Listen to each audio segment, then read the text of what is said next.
Hi there guys, Bowlington here, and today I'd like to welcome you back to another episode of Feed the Beast.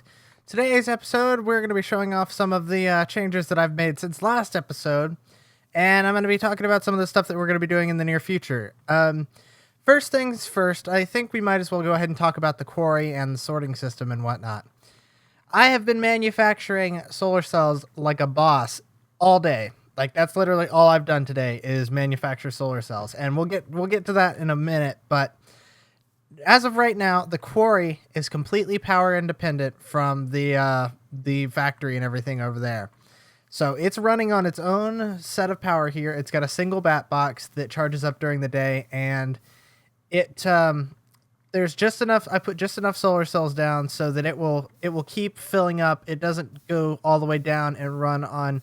I've been trying to think of a word to refer to when something like a quarry doesn't have a whole bunch of power, where it uses all available power right as it's made. I don't know. I'm guessing that there's probably a term for that already, but I'm trying to think something up, but hopefully you know what I mean. Anyways, I've gone ahead and I've added some lappies. I haven't seen any lappies in a while. But I've added an extra electrical engine to this quarry just to hurry up and get it finished. It's already down. It's down to level 25 down there at the very bottom, which is good because I really, really want to get this thing moved into a different place. And I'm having this problem with this pipe. For some reason, it's kicking stuff out of it instead of putting it into the thing. Oh, that's because that would be why. Oh dear, that would be why. Actually, I should probably... Whatever, I'll deal with that later. Oh, no, but that might... Ooh, it might destroy diamonds. That's a problem. Let's go ahead and address this real quick. So, I need one of each kind of ore. So, 1, 10, lead, silver, aluminum, monazite, cinnabar, and tungsten, which I found out it has no actual purpose as of right now. It's the mod author said something somewhere that tungsten, you should be storing up your tungsten because it's going to be useful in the near future. But so far it has no use, which is kind of sad, and I wish it had some kind of use. Because at least in the old Tekkit versions, you could do equivalent exchange, and you could turn it into a lot of EMC per tungsten, which was kind of cool. All right, so that... Whoops. No. No, get out of here. There you go. All right, so... That will put all that stuff into there. Then I can go ahead and get rid of this. Oh, I need copper to go in there, too. That's okay. I'm not really going to worry about this too much right now. I just wanted to make sure that my diamonds are secure, because if it's popping out diamonds, then that is a big problem. Anyways, that's a few minutes killed on something I wasn't planning on. Let's go ahead and go take a rest, and then we'll go take a look at the stuff that I've done in the factory, which I've done quite a bit. And also on the sorting system, I have the sorting system pretty much set. It works almost flawlessly, which is very cool. But let's go ahead and sleep first, and then we'll go ahead and talk about that. All right, new day. So if we head down here, this is what I've got set up for the sorting system. What I was having was the router, if it got blocked up by any kind of jam, it would completely stop the filter over by the quarry from pulling items out, because it was only on one single pneumatic tube.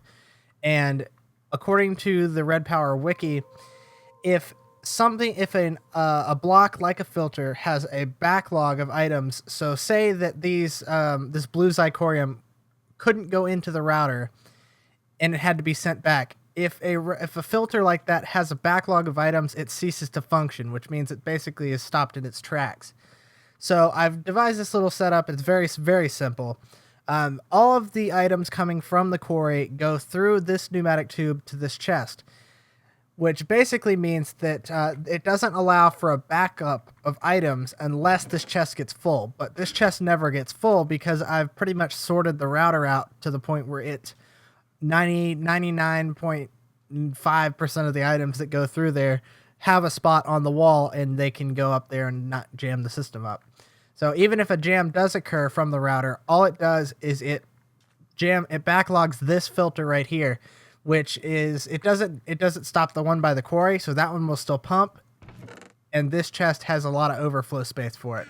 So that's good. It's kind of redundant to the fact that it doesn't have any problems with backlog right now that I've found, which is good, and it makes things a lot easier and a lot more efficient.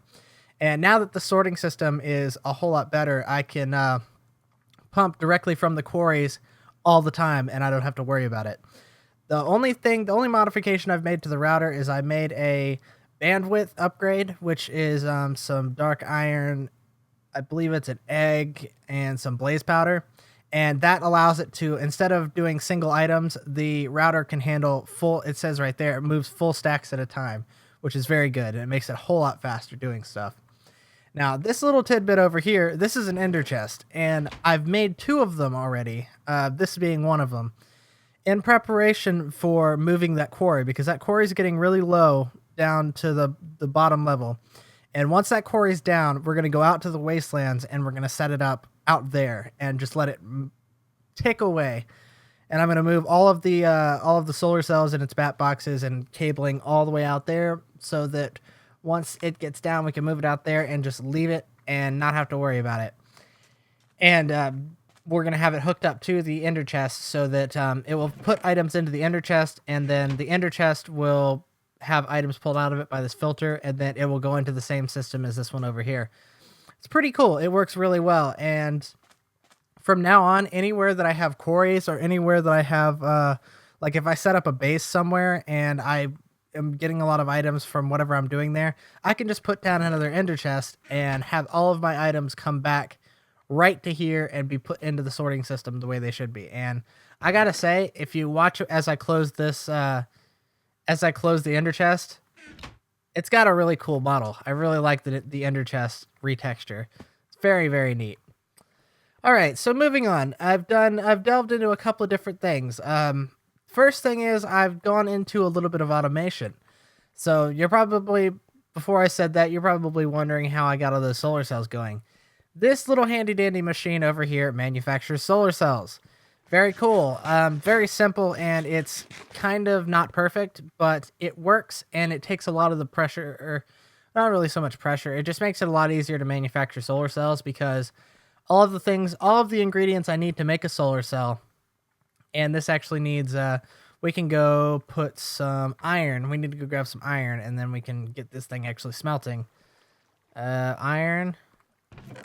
Nope, that's 10. But I had, these are some of the blocks that I had down here. Thermionic fabricator for some of the stuff out there, which is forestry, and a carpenter. And then I've got a electric furnace, an extractor, and a macerator all here. But let's go grab this iron real quick and get the solar cell machine working so that I can show that off a little bit. I picked those up because they popped out of the pipe. That would be why. Okay. No. I think I might be running low on iron, actually.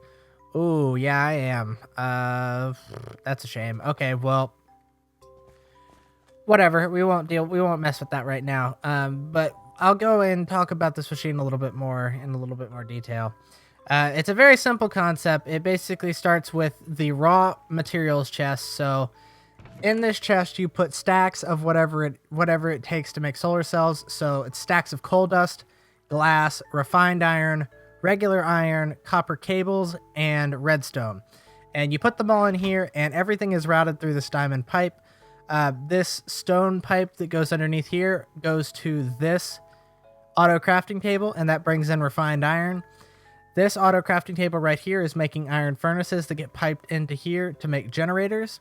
And then on the back side, we've got an RE battery machine. So this manufactures RE batteries and sends it down the pipeline into here. Once this has created a generator, the generator is piped out of here into the final machine, which actually has the recipe for solar panels. And the other thing that I'm missing is the electrical circuits, which are manufactured up here.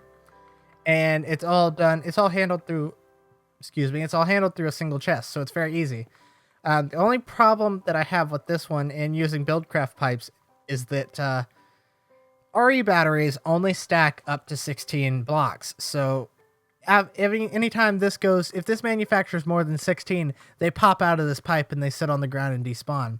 So for now, this works just to start populating my solar array up on the roof, which I've actually done quite a bit of.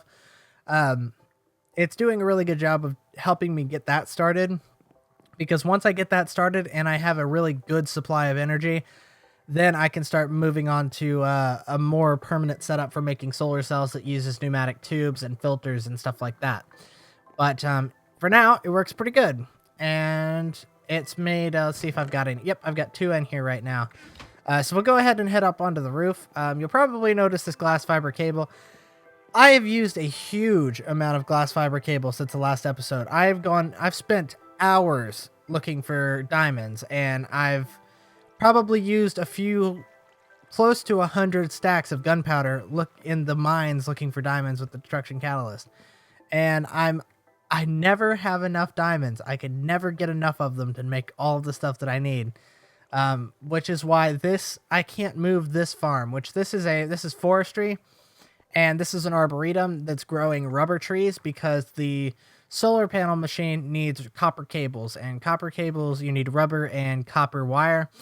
And this is the most economic way to get rubber that I can see, because I looked for different ways to get rubber, and in some other mod packs and in some other early versions of Direwolf, apparently you could turn slime balls into rubber. And I tried it, and it simply doesn't work. It seems like they've removed it from the mod pack, which is kind of irritating, but it's not a deal breaker, because this farm works really well. And what I mean by not having enough diamonds, this entire farm is too close to my building. And I'll tell you why. This block right here that has an axe on it is a logger. And if I were to power this up or power it on, it would take this entire corner of my building and chop it down. Yeah, I made that mistake, because I assumed that the logger was made for the same area as the arboretum, and it's a 13 by 13, which the arboretum is a 13 by 13 square. No, the logger is a 21 by 21, and this right here, this block is the 13 blocks from the center. So it was chewing 14, 15, 16, 17, 18, 19, 20, 21. It was chewing this much of my building off, and I had to replace this entire corner, because I left it to sit and do its thing, and I came back about 5 minutes later, and the whole frickin' corner of my building was gone. Very annoying. But since I don't have enough diamonds to make any more glass fiber cable, I can't really do anything about it. I have to chop all these trees down by hand. But once I find some more diamonds, once I get a little bit farther with my solar panels, I'm going to move the whole farm out somewhere, and I'm going to be able to use the logger, because the logger will chop down trees automatically when given a signal, and it will put them into a chest, so you can have the logs go directly into a chest. And then you can take it a step further with automation for rubber, and you can put the logs through pipes into an extractor and have the extractor pull the rubber out for you, and then pipe the rubber back to the central hub over there. Or put them into an ender chest and do it that way. So that's that. This is the arboretum, and this is how I've got all the rubber to do all these solar cells that you're going to see in a minute. And it's kind of impressive, I'm not going to lie. But to get the arboretum running, I have to create what is called humus. And humus is kind of like it's this material, this dark material on the ground here. It's what the trees grow on. And once the tree is grown like this one has, it turns the humus into sand. I don't know why. It's kind of weird, but that's just the way it works. And the arboretum will pump sand out if you put a pipe up to it. But it will not work with compost. It will not work with dirt. It needs humus. So I had to make this. And the way that you make humus is with wheat and dirt. Humus, actually, you have to make compost first. So you start with compost, which is 4 wheat and a dirt. And then you put the compost, you surround that in dirt, and that gives you your humus. And then you put that in the arboretum, and it grows trees for you. It's very simple, but it's kind of annoying because of all the stuff that you have to do to craft the forestry stuff. But now that I've got the tools to do it, it's not really such a big deal. But this guy, as you can see right here, it pipes the wheat and the seeds out of this is called a combine right here. And this diamond pipe is directing seeds directly back into the farm right here. and this will run indefinitely. I don't ever have to supply this thing with seeds because it automatically sends the seeds directly back into the system and regrows them and rebreaks the wheat. It's very cool. This is a set it and forget it kind of thing, and it grows quite a bit of wheat, which is good.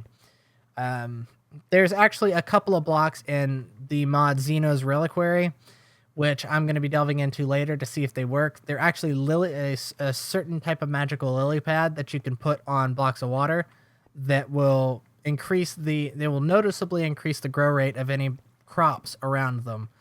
So I'm going to see if this farm will let me do that and place the lily pads over these water blocks here. But I have a feeling that if I place the lily pad on there, it will break them when it makes another pass around. So that's just something I'm gonna have to play with. Next episode, we're probably gonna be getting into Xeno's Reliquary quite a bit because I've found a few different items in that mod pack that they're too cool for me not to have, so I have to craft them. And one of them is called Sojourner's Staff, which is a staff that holds about 512 torches, and you can place torches at any distance by right-clicking with the staff. So it's very, very useful. So I can basically anywhere that it's dark, like up on the top of this building here when I was building this, it's a pain to go and put torches around the whole area. I can go sit up in one corner, look at my mini map, and go boop, boop, boop, boop, boop, boop, done. Very awesome. So I'm definitely going to be making one of those. So the last thing that we're going to be looking at in today's episode, which this is another show around episode. Next episode, we're going to be doing a whole lot of crafting and experimenting with Xeno's Reliquary. But we go up here, we follow the glass fiber cable to not one, but two solar batteries. This one I'm still working on, but this generates a lot of energy. And keep in mind that these are just, oh God. Oh no, I don't have oh, don't do this to me. Do not do this to me, Minecraft. No, no, no, no, no, no, no, no. Oh, God, this is not funny. Not funny at all. And my sword literally just broke, like, right before I started recording this. And my sword was really nice up here because it had knockback on it. And usually if I jump shot at a creeper, they'd fly off the edge and kill themselves. But back to our little solar panel up here. These are only stage 1 solar cells, so they're not super efficient, but my goal is to create the entire solar array up here out of the stage 1 solar cells. And then once I do that, I will have enough power and I will be established enough to get the solar panel manufacturing machine made out of pneumatic tubes and whatnot so that it will start crafting stuff better. Once I get to that point, then I'll be able to start crafting the medium voltage. I believe it's this one, solar. There it is, low voltage solar array. And then eventually, I'm gonna, as time progresses, I'm gonna slowly upgrade my entire array to the different variations because one low voltage solar array is the equivalent of 8 regular solar panels, and the large voltage is, so that's 8 times 8. So that's 64, the equivalent of 64 regular solar panels. And then, I don't even know. That's a lot. But a high voltage solar array is probably around 300 or so regular solar panels. So that takes a while to get to. And that's why I'm going to do this, because it takes so many regular solar panels to move up a level. My goal is to do this in tiers, so that once I have the entire array up here built up out of the level 1 solar cells, then I will go ahead and I will take all of the solar cells from the array and craft medium voltage cells, which will only give me about the amount of solar panels that you see here, which is not a big deal, because once I have that, then I'll be generating so much power that I can make a fully automated machine to make not only stage 1 but stage 2 solar cells, and then upgrade the entire array to the stage 2, and then from then on upgrade to the stage 3 and get rid of all the stage 2 and repeat the process all the way through until I've got high voltage solar cells all the way up here and I'm generating a few million EU per tick, because solar panels, while expensive, are completely renewable and they have no adverse effects, which is something that I really like about them. So that's what I'm going to be continuing to work on is, and don't be surprised to see that this solar array up here gets bigger and bigger every episode, because I'm expecting, my goal right now is to try and get 2 bays completed per day. This one I did yesterday. I did this first array yesterday, but I only had the first 2 rows. This last set of solar panels right here and all the solar panels over here are ones that I created using the solar panel manufacturing machine, which I quite like, but I'm almost ready to upgrade it. So I'm going to continue manufacturing solar cells, and it's mainly going to get to the point where I'm thinking about building another quarry or 2 and putting maybe 2 or 3 of them down over there in addition to that one right there, because I'm running out of materials real fast. Iron, you can see I only had 1 ingot to my name, but that's actually not true because I had all of those ores over in the chest over there, but I only had 1 smelted ingot to my name, which it's not enough. I need a whole lot more iron. I need a lot of coal because I have to turn it into coal dust for this. And I also need a lot of tin, and I need double the amount of iron because I need refined iron for the solar panels. But very proud of how far it's come so far. And as you can see here, I'm actually not smelting anything down there, but both of these farms over here, both the tree farm is on pulling power, and both the combine and the farm, or the combine and the farm, are pulling power as well. So I'm generating a lot of power as it stands right now. But the way I've kind of set this up, and this will be the last thing I say before I end off the episode, really thunderstorm. If it starts raining, I'm going to toggle the downfall off. But basically the way it's set up is each one of these white wool, and they're kind of hard to see because of all the snow, which is why I have the glass over this. You might have been wondering why this glass is here. It's because snow doesn't form on glass, and this allows me to keep a good tally of my solar cells. And in all realism, it's not actually a factor in the game, but in real life, if you cover a solar panel with snow, it's not going to work at peak efficiency. That doesn't work in here. The solar cells do actually work at peak efficiency from what I've seen. Could be wrong. I didn't actually look it up, but I just crunched the numbers a little bit to see what the difference was. But I prefer keeping my solar panels snow-free for the moment. But each one of these white pieces of wool right here is going to be a storage block. So I'm using bat boxes for the first tier of solar panels. I'm using bat boxes because that's all I need. The next tier, when I go up to medium voltage, these will be, I think these might be MFVs, is what I might turn them into, because then I don't have to put a transformer, and I can put I'm trying to put all of the transformers downwind from all the power supplies, so all of the power being generated up here coming out of the MFV is going through this low voltage transformer. I think that's what it's called, converter, transformer, whatever. But I'm trying to do all of this up on the top level. I'm doing all of my energy handling up here so that when I get down there, I don't have to worry about it, and it's working so far. But over time, these blocks will be getting incrementally updated until eventually, when I've got the top tier solar panels up here, each one of these is going to be an MFSU, which is freaking crazy. Oh god, that'll be the day. But I'm looking forward to it happening. But that's pretty much all I wanted to show off and talk about today. I'm thinking that next episode we'll delve into some Xeno's Reliquary, because that's a really cool mod, and it's got some really neat stuff in it. But until then, I'd like to thank you for watching for Feed the Beast. This is Bowlington, signing off.